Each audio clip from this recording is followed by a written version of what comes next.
नमस्कार। आप देख रहे हैं आज की समाचार सिर्फ और सिर्फ केटीवी भारत में। मैं वर्षा वेणुगोपाल लेकर आई हूं देश और दुनिया की बड़ी खबरें। सबसे पहले बड़ी खबर, फ्रांस के राष्ट्रपति इमैनुअल मैक्रोन भारत दौरे पर है। मुंबई में प्रधानमंत्री नरेंद्र मोदी से मुलाकात में एआई सहयोग और 114 रफाल जेट डील पर चर्चा हुई। दिल्ली के भारत मंडपम में इंडिया एआई इम्पैक्ट समिट के पहले दिन अव्यवस्था देखने को मिली, जिस पर मंत्री अश्विनी वैष्णव ने माफी मांगी। विदेश मंत्री एस जयशंकर ने कहा, दुनिया अव्यवस्थित और अप्रत्याशित दौर में है। वहीं सुप्रीम कोर्ट ने हिमंता बिश्वा शर्मा, योगी आदित्यनाथ और पुष्कर सिंह धामी से जुड़ी याचिका पर सुनवाई फिलहाल टाल दी। दक्षिण में कर्नाटका हाई कोर्ट ने राहुल गांधी के खिलाफ मानहानि मामला रद्द किया और शबरीमला सोना चोरी में अभिनेता जयराम से ईडी ने पूछताछ की है। समाचार और गहराई से जानने से पहले आज की सुर्खियां जान लेते हैं। जेनीवा वार्ता के बीच खामेने का ऐलान, अमेरिका ईरान को झुका नहीं पाएगा। घरेलू दबाव में यूनिस का राष्ट्रवादी सिर, चाइना और भारत की 7 सिस्टर्स का जिक्र कर दिया बड़ा संदेश। एआई समिट में अव्यवस्था पर माफी, अश्विनी वैष्णव बोले, रिकॉर्ड भीड़, अब होगा बेहतर इंतजाम। कर्नाटका में बयान पर बवाल, कांग्रेस कार्यकर्ता स्ट्रीट डॉग नहीं, डीके सुरेश का पलटवार। अब समाचार विस्तार से। सबसे पहले देश और दुनिया की खबरें। फ्रांस के राष्ट्रपति इमैनुअल मैक्रोन 3 दिवसीय भारत दौरे पर है और उन्होंने मुंबई में प्रधानमंत्री नरेंद्र मोदी से मुलाकात की।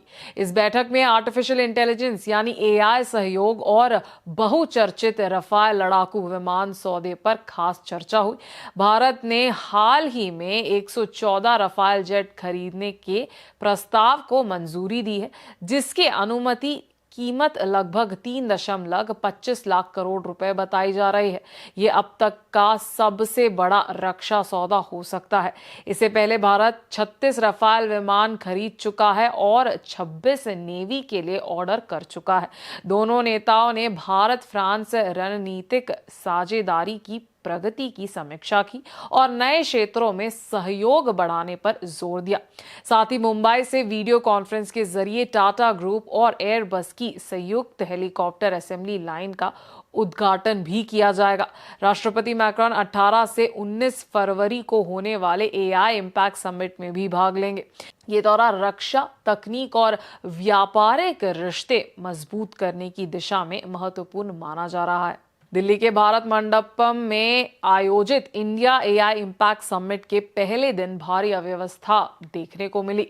इस 5 दिवसीय सम्मेलन का उद्घाटन प्रधानमंत्री नरेंद्र मोदी ने किया, लेकिन पहले ही दिन लंबी लाइनें, भीड़ और अव्यवस्था ने आयोजन पर सवाल खड़े कर दिए। कई भागीदारों ने शिकायत की कि उन्हें घंटों लाइन में खड़ा रहना पड़ा। कुछ स्टॉल से सामान चोरी होने की भी बात सामने आई। टेक स्टार्टअप्स के फाउंडर्स ने सोशल मीडिया पर लिखा कि सुरक्षा कारणों से अचानक गेट्स बंद कर दिए गए, जिससे वे अपने ही स्टॉल तक नहीं पहुंच पाए। मंत्री अश्विनी वैष्णव ने असुविधा के लिए माफी मांगते हुए कहा कि समस्याओं को सुलझाने के लिए वॉर रूम बनाया गया है। हालांकि 100 से अधिक देशों की भागीदारी और एआई पर बड़ी चर्चाओं के बावजूद पहले दिन की व्यवस्थागत कमियां भारी पड़ती नजर आई है। विदेशी मंत्री एस जयशंकर ने दुनिया की मौजूदा स्थिति को लेकर बड़ा बयान दिया है। मुंबई में आयोजित ग्लोबल इकोनॉमिक कोऑपरेशन समिट में उन्होंने कहा कि दुनिया एक अव्यवस्थित और अप्रत्याशित दौर में प्रवेश कर रही है। उनके अनुसार पुरानी वैश्विक व्यवस्था तेजी से बदल रही है और नई व्यवस्था बनाना आसान नहीं है। जयशंकर ने कहा कि आने वाले समय जोखिम भरा और चुनौतीपूर्ण हो सकता है, जहां अर्थव्यवस्था के फैसलों पर राजनीति और सुरक्षा का प्रभाव बढ़ेगा। खासकर आर्टिफिशियल इंटेलिजेंस जैसे तकनीक दुनिया की दिशा तय करेंगे। उन्होंने बताया कि भारत इस बदलाव के दौर में अपनी आंतरिक ताकत बढ़ा रहा है और वैश्विक स्तर पर सक्रिय भूमिका निभा रहा है। हाल ही में हुए व्यापार समझौते इसका उदाहरण है।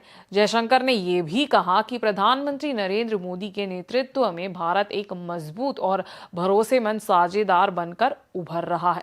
सुप्रीम कोर्ट ने आज बीजेपी शासित राज्यों के 3 मुख्यमंत्रियों के खिलाफ दायर एक याचिका पर सुनवाई से फिलहाल इनकार कर दिया। ये याचिका असम के मुख्यमंत्री हिमंता बिस्वा शर्मा, उत्तर प्रदेश के मुख्यमंत्री योगी आदित्यनाथ और उत्तराखंड के मुख्यमंत्री पुष्कर सिंह धामी के कथित भड़काऊ बयानों को लेकर दायर की गई थी। मुख्य न्यायाधीश सूर्यकांत ने वरिष्ठ वकील कपिल सिब्बल से कहा कि याचिका में किसी एक व्यक्ति का नाम ना लेकर इसे संशोधित रूप में दोबारा दायर किया जाए।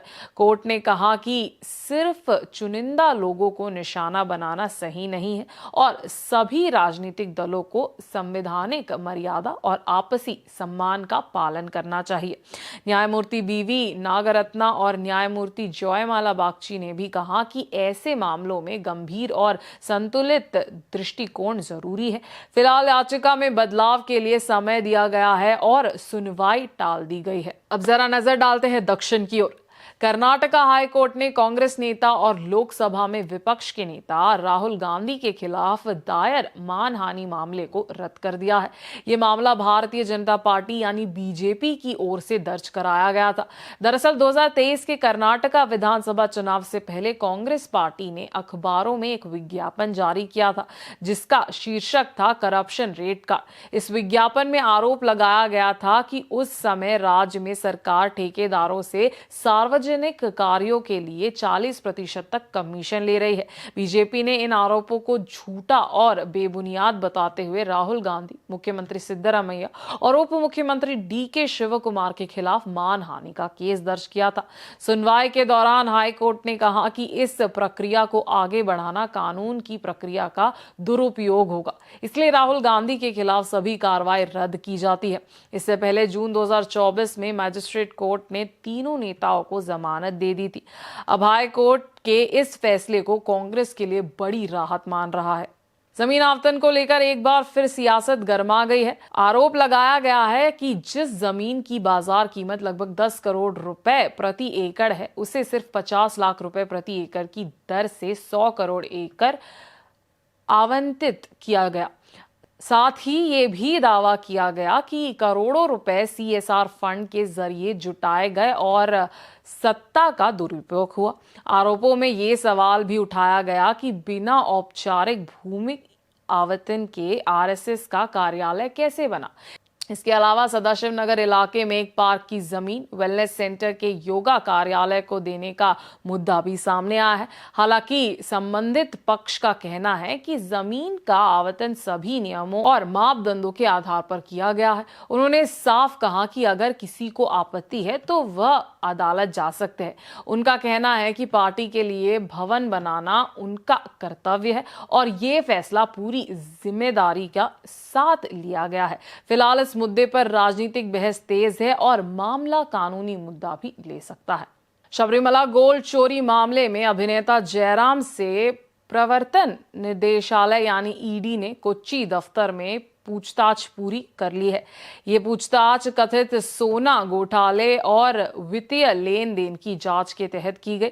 ईडी खास तौर पर जयराम और इस मामले के मुख्य आरोपी उन्नीकृष्णन पोटी के बीच संबंधों को लेकर जानकारी जुटा रही है। इससे पहले केरला पुलिस की एसआईटी टीम भी जयराम का बयान चेन्नई स्थित उनके घर पर दर्ज कर चुकी है। पूछताछ के लिए पहुंचने से पहले जयराम ने मीडिया से कहा कि शबरीमला हर श्रद्धालु के लिए पवित्र स्थल है और अगर कोई घोटाला हुआ तो दोषियों को सजा मिलनी चाहिए। उन्होंने ये भी कहा कि भगवान अयप्पा दोषियों को नहीं छोड़ेंगे। मामला शबरीमला अयप्पा मंदिर से लगभग 4.54 किलो सोने की कथित हेराफेरी से जुड़ा है। आरोप है कि 2019 में मंदिर के स्वर्ण आवरण के नाम पर सोने का दुरुपयोग हुआ। जांच एजेंसी अब पूरे मामले की सच्चाई सामने लाने में जुटी हुई है। तो ये थी आज की ताजा खबरें। देश और दुनिया में हर पल बदलती स्थिति पर नजर रखना बेहद जरूरी है। हम आप तक लाते रहेंगे सटीक और भरोसेमंद अपडेट्स। मैं वर्षा वेणुगोपाल आपसे विदा लेती हूं। देखते रहिए केटीवी भारत। धन्यवाद।